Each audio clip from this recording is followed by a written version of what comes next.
Decide कर लिया कि जर्मन लैंग्वेज सीखना चाहते हो। अगर आप जर्मन लैंग्वेज सेल्फ स्टडी करके सीखना चाहते हो तो आपको क्या क्या रिसोर्सेज यूज करना है, कैसे इस लेवल तक पहुंचे कि इस लैंग्वेज का आप चाहो तो अपनी लाइफ में इस्तेमाल कर सको, या तो जॉब के लिए या फॉरेन जाने के लिए या अपनी हॉबीज के लिए। आज के इस वीडियो में हम बात करेंगे कि अगर आपने डिसाइड कर लिया कि आप जर्मन लैंग्वेज सीखना चाहते हो तो आपको क्या क्या प्लान्स फॉलो करने हैं और आप ये कैसे सीख सकते हो।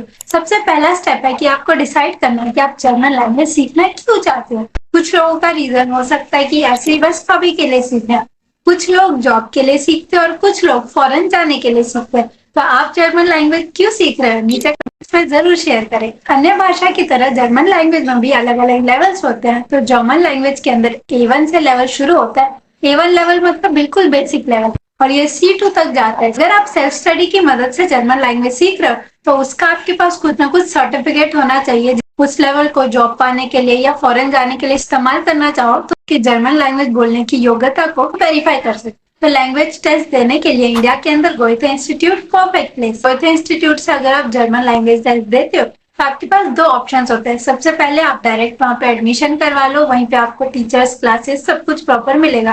तो इस केस के अंदर आपने गोएथे इंस्टीट्यूट में एज ए इंटरनल स्टूडेंट नाम लिखवाया और उसके बाद एग्जाम दिया। सेकंड ऑप्शन होता है कि आप गोएथे इंस्टीट्यूट के अंदर एग्जाम दो एज ए एक्सटर्नल स्टूडेंट, और इस केस के अंदर आप सेल्फ स्टडी करते हो और उसके बाद डायरेक्ट गोएथे इंस्टीट्यूट में जाके अपना एग्जाम देते हो। और एग्जाम में पास होने के बाद आपको लेवल के हिसाब से अपना सर्टिफिकेट मिल जाएगा। गोएथे इंस्टीट्यूट में चाहे आप एडमिशन करवा के एग्जाम दो या as a external student exam दो, जो आपको सर्टिफिकेट मिलेगा लैंग्वेज का दोनों की सेम वैल्यू होगी। तो अब जर्मन लैंग्वेज सीखने का पहला स्टेप है कि आपको डिसाइड करना है कि आपका लैंग्वेज लर्न करने का गोल क्या है। यानी कि आपको खुद को एक डेडलाइन देनी है। एग्जाम्पल के तौर पे आप खुद को डेडलाइन दे सकते हो कि आपको अगले 5 महीने के अंदर A1 लेवल से B1 लेवल तक एग्जाम क्लियर करना है। तो जब आप नई नई जर्मन लैंग्वेज सीखते हो तो उसके अंदर आपको बहुत सारी नई चीजें सीखनी होती है। बेसिकली देखा जाए तो आप एकदम 2 साल के बच्चे हो जाते हो जिसको कि एक भाषा सीखनी है शुरू से। जर्मन लैंग्वेज सीखने का सबसे पहला स्टेप होता है आपको A1 लेवल सीखना है। बेसिकली आप जर्मन लैंग्वेज का पूरा का पूरा फाउंडेशन सीखने वाले हो। इस लेवल में आपको ध्यान रखना है कि अगर आप A1 लेवल सीखना शुरू कर रहे हो तो आप लैंग्वेज सीखने के लिए ये रिसोर्स, ये रिसोर्स, ये रिसोर्स, ये रिसोर्स, इतने सारे रिसोर्स एक साथ इस्तेमाल ना करो। एक या फिर मैक्सिमम 2 रिसोर्स ही इस्तेमाल करना, वरना आप कंफ्यूज हो जाओगे, आपका फाउंडेशन ही खराब हो जाएगा। अगर आप जर्मन लैंग्वेज सीखना अभी से स्टार्ट करना चाहते हो, किताबें लोगे तो एटलीस्ट खरीदने में, किताबों को आने में टाइम लगेगा। तो डायरेक्ट आप स्टार्ट कर सकते हो इस वेबसाइट से जिसका नाम है डॉयचे वेले। इसको सर्च करने के लिए आप गूगल पे डॉयचे वेले, उसके आगे निकोस वेग लिख सकते हो। निकोस वेग जर्मन लैंग्वेज के अंदर एक सीरीज है जो कि A1 लेवल से स्टार्ट होती है और हायर लेवल्स पे जाती है। तो अब आइए जानते हैं कि इस वेबसाइट और इस सीरीज से आपको अपनी जर्मन A1 लेवल की पढ़ाई कैसे स्टार्ट करनी है। आपको गूगल पे सर्च करना है डॉयचे वेले निकोस वेग A1। उसके बाद फर्स्ट लिंक पे क्लिक करेंगे जिससे आप डायरेक्ट ऑफिशियल वेबसाइट पे पहुंच जाएंगे। वहाँ पे नीचे स्क्रॉल करते हुए आपको पहला ऑप्शन मिलेगा वेलकम टू A1। यहाँ से आप अपना पढ़ाई करना शुरू कर सकते हैं। सबसे पहला स्टेप होगा कि आपको इस वेबसाइट से वीडियोस देखनी है। नीचे डिस्क्रिप्शन में साफ साफ मेंशन है कि इस वीडियो के थ्रू आप कौन कौन से टॉपिक सीखोगे। सेकेंड स्टेप में आपको स्टार्ट बटन पे क्लिक करना और आपके सामने जो भी आपने वीडियोस देखी उस बेसिस पे एक्सरसाइज एंड क्विजेस आएंगे। इससे आपकी पढ़ने और सुनने की अच्छी प्रैक्टिस होगी। अगले स्टेप में आपको साथ में एक नोटबुक, पेन या पेंसिल रखना है और एक्सरसाइज के बीच में जो भी आपको इम्पोर्टेंट पॉइंट्स दिखेंगे वो सब एक जगह नोट डाउन करने हैं। और यहाँ पे आपको ध्यान देना है कि आपने जस्ट अभी अभी जर्मन लैंग्वेज सीखना शुरू किया है, तो आपको बहुत ज्यादा खुद पे प्रेशर नहीं डालना, आराम आराम से पढ़ाई करनी है। जो भी पढ़ना है वो सारा अच्छे से ध्यान से पढ़ना है। साथ में एक बात सुन लो कि जर्मन लैंग्वेज सीखने के लिए गूगल ट्रांसलेटर बिल्कुल भी यूज मत करना।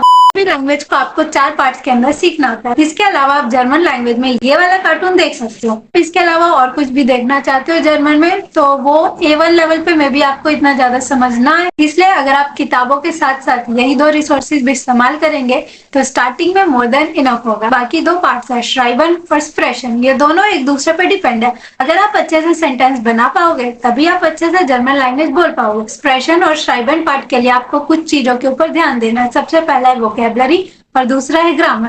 जर्मन लैंग्वेज वोकेबलरी में जो भी आपको सोर्सेज बताए वहाँ से रोज आपको 10 से 20 वर्ड्स याद करने हैं। शब्दों के साथ साथ आपको उसके जेंडर और एक एग्जाम्पल सेंटेंस भी याद करना है, ताकि आपको ये याद रहे कि उस शब्द का हम किस कॉन्टेक्स्ट में इस्तेमाल करते हैं। सेकेंड पार्ट यहाँ पे आता है व्याकरण। व्याकरण में बहुत सारे टॉपिक्स हैं, जैसे कि नाउन, जेंडर, वर्ब कॉन्जुगेशन। यहाँ पे 2 इंपॉर्टेंट और वेबसाइट्स हैं जिनका आप इस्तेमाल कर सकते हो। सबसे पहली वेबसाइट है dict.cc।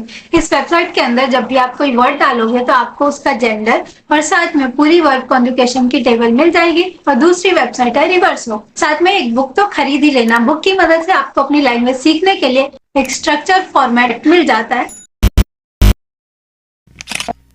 A2 level. अब A2 लेवल आते आते आपने जो A1 लेवल में बेसिक स्टेप्स फॉलो किया वो तो करोगे ही करोगे। A2 लेवल पे आपको बहुत अच्छा बंदर बनना है, यानी कि आपको कॉपी करना सीखना है। इस चीज के लिए YouTube पे चैनल इजी जर्मन के जितने भी वीडियोस है वो आपके लिए सोने की खुदान है। इस तरीके से आप जर्मन कल्चर और उसकी सोसाइटी के बारे में भी इस लेवल पे जानना शुरू कर दोगे। A2 लेवल के लिए बोनस टिप यह है कि इस लेवल पे आपको खुद को लैंग्वेज के अंदर डुबाना है, लेकिन आपको लॉजिक के अंदर नहीं डूब जाना, वरना बह जाओगे। अगर मैं कहूँ कि पंखा चलता है, नदी बहती है, और आप बैठ के पूछो कि पंखा चलता क्यों है, चलती क्यों नहीं है, नदी बहती क्यों है, बहता क्यों नहीं है। ऐसी हर एक लैंग्वेज के अंदर कुछ चीजें होती है जो कि सेट है, ये होता है क्योंकि ये होता है, इसके पीछे कोई रीजन नहीं है। अब हम बात करते हैं B1 लेवल की। अगर आप A1 और A2 लेवल को ये समझते हो तो B1 और B2 लेवल आपके लिए ये होने वाला है। देख रहे हो फर्क? B1 लेवल जर्मन लैंग्वेज के लिए एक ट्रांजिशनल लेवल है, यानी कि अब आप बिगनर से इंटरमीडिएट की तरफ जा रहे हो, और एडवांस तक जाने के लिए ये जो बीच में ब्रिज का काम करता है वो B1 लेवल ही करता है। अगर आप B1 लेवल बहुत अच्छे से पढ़ोगे, उसके बेसिक्स क्लियर रखोगे, तो B2 लेवल आपके लिए चुटकियों का खेल है। लेकिन अगर आप B1 लेवल में फंस गए, अपने B1 लेवल पे अपने बेसिक्स क्लियर नहीं किए, B2 लेवल आपके लिए थोड़ा चैलेंजिंग हो सकता है। B1 लेवल पे आप जर्मन लैंग्वेज के अलग अलग रिसोर्सेज यूज कर सकते हो, जैसे कि किताब तो आपको करना ही करना है, इसके अलावा बहुत सारे लिसनिंग मटेरियल जैसे कि पॉडकास्ट हो गया, ऑडियो बुक्स, ये सारे स्टार्ट कर सकते हो। अब जर्मन लैंग्वेज के अंदर नेटिव स्पीकर द्वारा बनाया गया जर्मन ब्लॉग्स भी देख सकते हैं। B1 लेवल में अच्छे से पढ़ने के लिए आपको A1 और A2 लेवल के मुकाबले काफी ज्यादा टाइम देना पड़ेगा। ये ऐसा लेवल है जिसके अंदर कि अब आपको दिमाग में भी जर्मन लैंग्वेज के अंदर ही सोचना शुरू करना पड़ेगा। जर्मन लैंग्वेज सीखने के लिए अगर हम किताबों की बात करें तो ये रहे कुछ किताब जिसकी मदद से आप A1 लेवल से स्टार्ट कर सकते हो। इन सभी किताबों का लिंक आपको नीचे डिस्क्रिप्शन बॉक्स में भी मिल जाएगा। वीडियो के बाद आप ये वाली वीडियो देख सकते हो और उसके बाद ये वीडियो भी चेकआउट कर सकते हो।